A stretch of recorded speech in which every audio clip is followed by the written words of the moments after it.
I think that a dancer needs to believe in themselves and have the confidence in themselves to deliver, because it is you dancing and it's your story that you're telling, and you have to own it, and you have to believe in yourself and feel confident in yourself to tell that story and let that passion you have flow through you and showcase to everyone watching. And I think that if you are able to believe in yourself, the sky's your limit. You can do anything you set your mind to.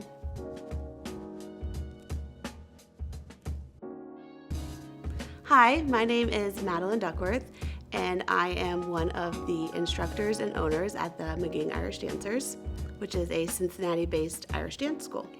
So I quite literally was born into Irish dancing. Both of my grandparents immigrated to America from Ireland, and my mom was the first certified Irish dance teacher in the city of Cincinnati. So I was dancing before I was even born.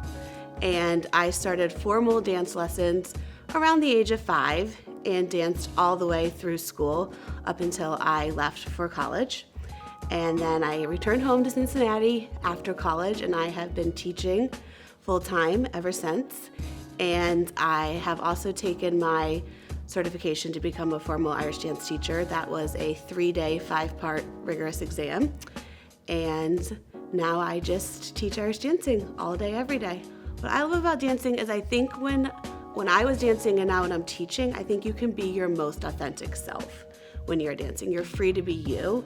And while you might be doing specific choreography, it's your story, it's your interpretation, and you get to be you and be free to be you. And I think that's just what's so great about dance. If you are taking dance in a studio environment and you have teachers, I think it's really important to listen to those teachers. I was a dancer first and now I'm a teacher, so I know that it can kind of be annoying when you're getting the same corrections or commentary or feedback over and over again, but your teachers want to see you grow just as much as you want to grow, and they want to see you succeed as much as you want to succeed, and they feel your highs and lows with you. So as annoying as it might be to hear the same thing over and over again, listen to them, trust them, and I think success happens best when everyone's working together as a team. We live in a world where we can look at anything on social media, and so you have great resources in Instagram, YouTube, TikTok, all the things to see, professionals in this world.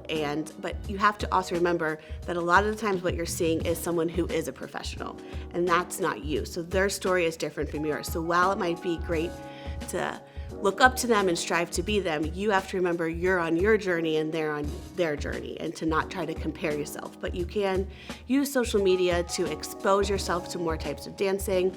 And then also, if you are in a studio environment, if there's older dancers there or dancers who are at the top of their game, look up to them, use them as resources. It's best to learn from people around you. And if you're lucky enough to have such talent around you, utilize it.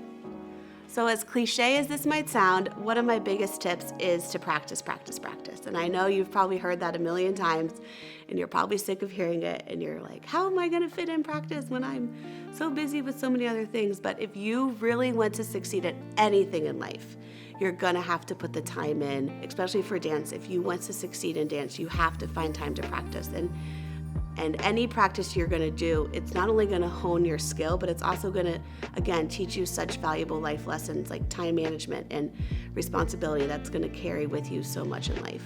One thing that we always tell our dancers is if they're gonna be practicing at home, they have to put their shoes on, especially if you're doing some type of percussive type of dance where it's like maybe tap, or for us it's hard shoe.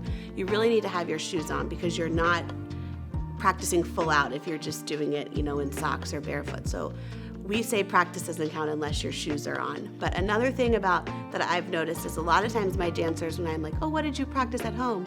They'll tell me something that they're really, really good at.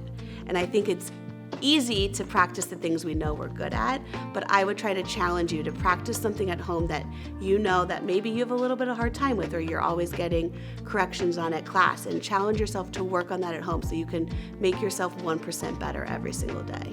Another tip I have is never quit on a bad day, because we all have bad days. And if you feel like the world is crumbling down or things are falling apart, don't quit or make rash decisions on a bad day, because your mind and your heart is clouded with negative energy and thoughts, and we shouldn't be making big drastic decisions on those bad days. So if you're having a bad day at dance, or you had a bad competition or a bad performance or a bad audition or a bad anything, don't make big decisions based on that. Wait till a good day, and if you still feel that way on a good day, then maybe you can channel your passion into something else, but never make big decisions on bad days because you've worked too hard to let bad days dictate your life. So if you were to ask my dancers, I always tell them that the life lessons they learn from dance are going to be what they take with them the rest of their life. I've learned time management, I've learned responsibility, grit, ownership, hard work, teamwork, all of the things that it takes when you're later in life, and even you're coming into high school soon, working through high school and then going to college or beyond. Dance gives you so many wonderful lessons that you're gonna be able to take with you your whole life.